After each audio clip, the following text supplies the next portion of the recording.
السلام علیکم دوستو، آپ لوگوں کے ذہن میں یقیناً پیسوں کے متعلق یہ خیال آتا ہوگا کہ اگر حکومت بہت سارا پیسہ چھاپ دے تو اس سے پورے ملک کی غریبی دور ہو جائے گی، سب مالدار ہو جائیں گے اور پورے ملک میں کوئی بھوکا نہیں سوئے گا۔ بالکل اسی طرح زمبابوے نے بھی ڈیسیشن لیا تھا کہ بہت سارا پیسہ چھاپ کر اپنے ملک کے قرضے اتاریں گے اور سارے ملک کو امیر کر دیں گے، لیکن جب انہوں نے ایسا کیا تو آپ اس وقت کی اس تصویر کو دیکھیں کہ وہاں بچہ بچہ امیر ہو گیا، لیکن شاید آپ کو یہ بات پتہ نہیں کہ یہ بچہ اتنے سارے پیسوں سے صرف ایک بریڈ کا پیکٹ خریدنے جا رہا ہے، یعنی وہاں پر اس کے بعد بریڈ کا پیکٹ اتنا مہنگا ہو گیا کہ وہاں کے پیسے بھی کسی کام کے نہیں رہے۔ یعنی کہ اگر سرکار انلیمیٹڈ پیسہ چھاپتی ہے تو اس کا نتیجہ ہوگا ملک میں شدید مہنگائی اور وہاں کے پیسوں کی ویلیو ختم ہو جائے گی۔ تو اس ڈر سے کوئی بھی ملک اپنی ضرورت سے زیادہ پیسہ نہیں چھاپتی۔ اب آپ سوچ رہے ہوں گے کہ آخر ملک پیسہ چھاپتا کس طرح ہے؟ تو دوستو، سب سے پہلے فیکٹری میں کوٹنز کے بڑے بڑے بنڈلز لائے جاتے ہیں۔ اس کے بعد ان کوٹن کو پانی میں صحیح طرح مکس کیا جاتا ہے اور ان کو بڑے بڑے پانی کے ڈرمز میں ڈالا جاتا ہے تاکہ اس سے بننے والے نوٹوں میں جان آ جائے، یعنی اس کی اسٹرینتھ زیادہ ہو جائے۔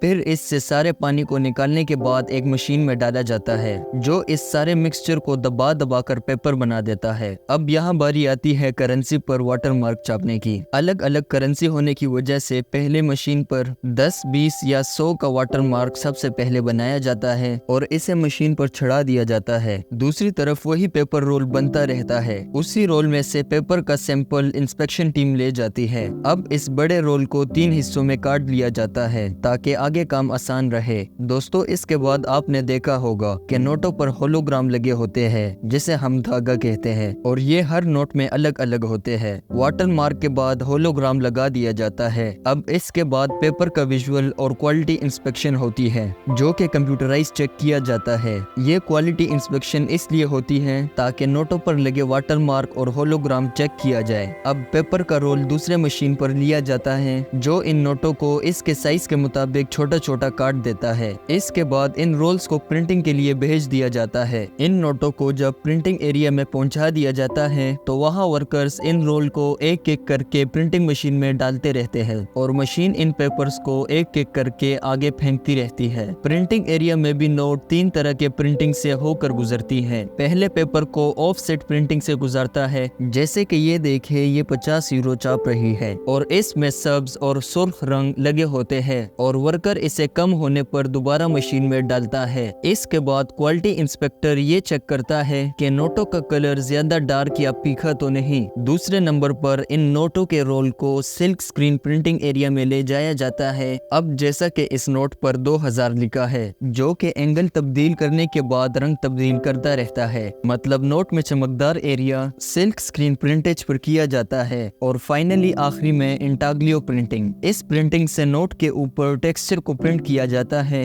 جیسے کہ آپ نوٹ پر ہاتھ لگاتے ہو تو آپ کو پتہ چلتا ہے کہ نوٹ پر کیا لکھا ہوا ہے۔ یہ ٹیکسچر انٹاگلیو پرنٹنگ پر کیا جاتا ہے۔ اب اس کے بعد نوٹوں کو کٹنگ کے لیے بھیجا جاتا ہے جہاں اس کو پروپر سائزز میں کاٹ دیا جاتا ہے اور پھر ان نوٹوں کو پیک کر کے بڑے بڑے کاٹن باکس میں الگ الگ بینکس میں بھیج دیا جاتا ہے، جسے ہم بینک سے نکال کے اپنی ضروریات کو پورا کرتے ہیں اور اسی طرح نوٹ تیار ہو کر ہم سب کے پاس آتے ہیں۔ دوستو، اگر آپ کو ہماری یہ ویڈیو انٹرسٹنگ لگی تو مزید اس طرح کی ویڈیوز دیکھنے کے لیے ہمارے چینل کو ضرور سبسکرائب کیجیے۔